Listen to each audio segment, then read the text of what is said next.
Hindi kontento ang mga tsuper ng jeep sa bagong bawas presyo sa diesel. Mas malaki pa raw kasi ang naging oil price hike nitong mga nagdaang linggo kumpara sa rollback kahapon. Balitang hatid ni Haji Rieta.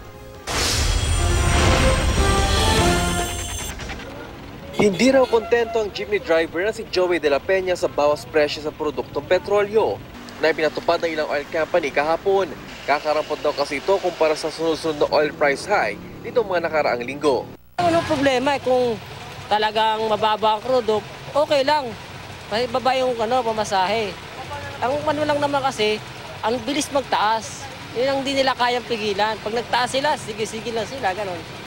Pag nagbaba, parang kawang gawa pa na pagbaba na sentimos lang naman ibinaba. Kung susumahin, aabot lang daw kasi 50 sentimos ang ibinaba sa presyo ng petrolyo kumpara sa halos 2 pisong itinaas nito. Naunang nagaba ng presyo ng petrolyo kagabi ang Eastern Petroleum. Sumunod ang ibang oil company.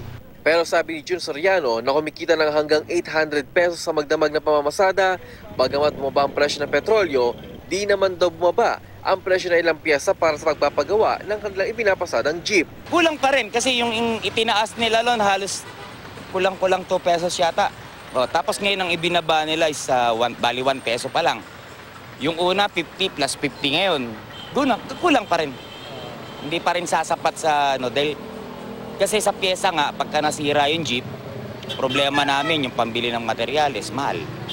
Panawagan ng mga jeepney driver dapat daw dalasan ang rollback sa presyo ng petrolyo dahil halos sunod-sunod daw kasi ang pagtaas ng presyo ng petrolyo nitong mga nakaraang buwan. Para naman sa mga pasahero, dapat daw bawasan na ang pamasahe. Kasi buwaba na yung presyo ng gasolina. Kailangan di buwaba din yung pamasahe. Magkano ba dapat yung pamasahe na lang ngayon? Dapat 7 pesos na lang. Magbaba. Para mas mura yung pamasahe.